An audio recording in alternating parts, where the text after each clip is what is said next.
If there's a problem, we're gonna know about it. The authorities would tell us.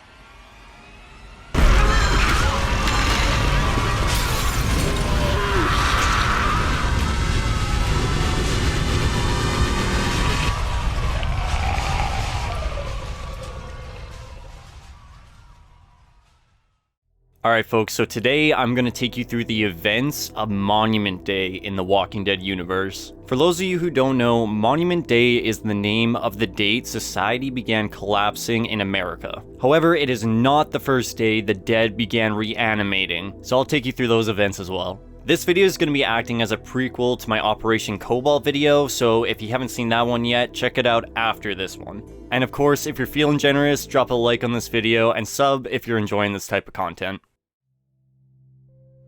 In the months leading up to Monument Day, from the information that is presented, the Center for Disease Control in Atlanta, Georgia was one of the first establishments to discover the wildfire virus, as dubbed by Dr. Jenner, a disease with a 100% mortality rate when reaching the brain. The virus would infect the host and lie dormant. Once the cells were activated, they would spread to the brain and kill the host, only to reanimate the brainstem as a lifeless husk, with no recollection of the life it once lived. Although, with the introduction of variants, this could be disputed. Every human on the planet was infected with wildfire, but would be asymptomatic carriers until death. Once reanimated, it's theorized that the walker's fluids would develop an agent of the virus, activating the dormant cells within the victim, guaranteeing infection via bite or scratches, and repeating the cycle. It is heavily implied in the World Beyond Season 2 post-credit scene, this virus was a leak from a lab in France, under unknown circumstances by a team referred to as Primrose. However, this plot point is yet to be fully fleshed out, so its origins could be subject to change with added context.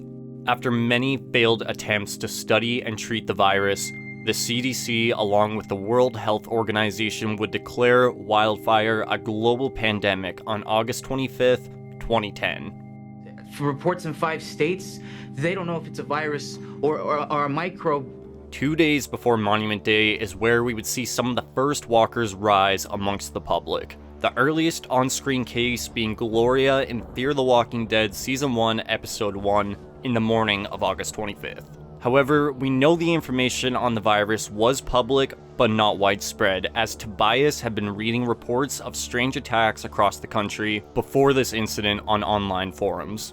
And in Season 3 of the main series, Tyrese explains his neighbor Jerry had known for months something was coming, and built himself a bunker in response, which we can see echoed by other survivors such as Joe from Tales of the Walking Dead. Although August 25th would not see the general public descend into hysteria, some people would have the foresight to take these news reports seriously and use these precious days to prepare for what was coming.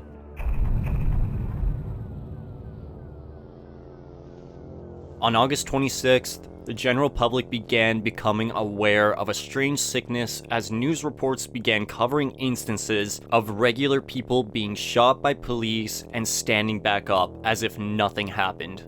Here, we would see hospitals begin to fill up as the first victims of bites and scratches would appear.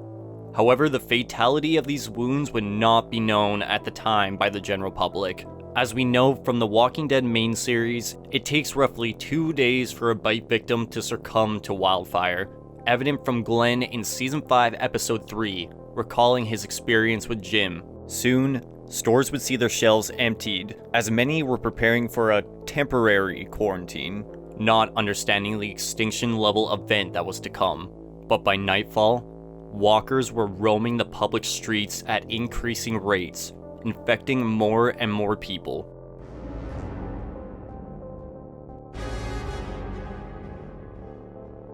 The morning of August 27th would begin relatively calm. Although the dead were now roaming the streets and attacks were happening on a larger scale, buses were still running, schools were still open despite a spike of absences, and offices were still filled with employees. However, that would quickly change by noon hour, as schools would be closed for a half day, and protests were flaring up across the country as police were being forced to shoot these infected people in broad daylight, growing fear amongst the public as most didn't understand what was happening. It wouldn't be long before these protests devolved into riots. This is where society truly begins to collapse.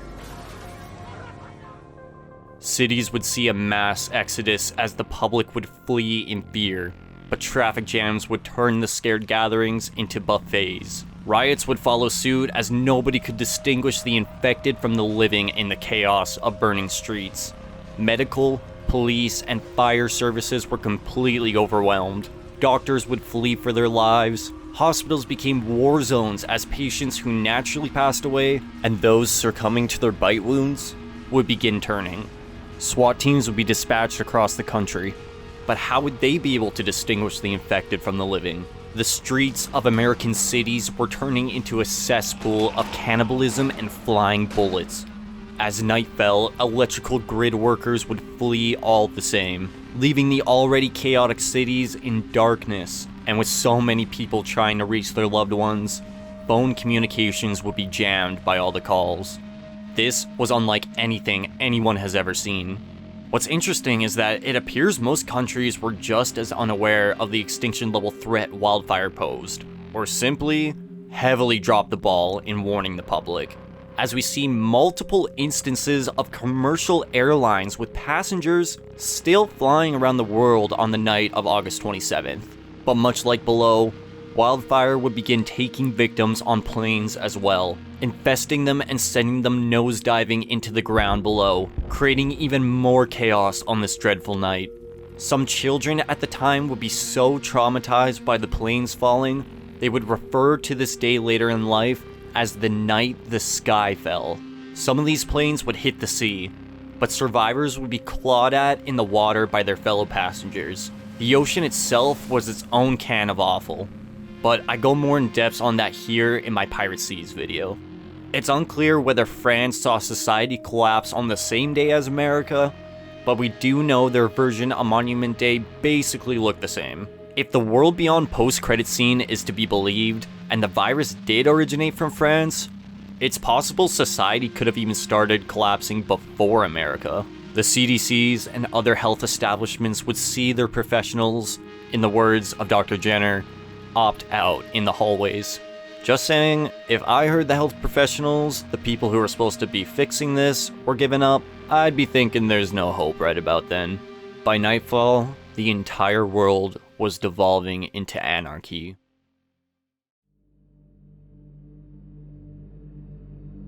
Perhaps the most terrifying situation to be in during Monument Day would be isolated alone among the stars. A cosmonaut named Valery Vashenko was launched into space before the outbreak, leaving him stranded, as, much like America, workers across Russia would abandon their posts. I saw the lights go out on the world 3 days before my scheduled re-entry. I speak to you from my grave. By the time the sun rose the next morning, society as we know it had collapsed. Survivors would either flee to rural areas or stay put and pray help is on the way, but most would eventually meet the same fate as those on Monument Day. Amongst the chaos of August 27th, numerous governors had called for a state of emergency.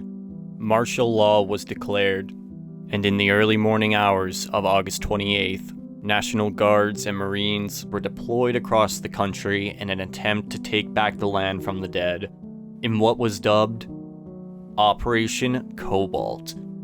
But the results of this operation would inevitably make survival for those across the wasteland significantly harsher.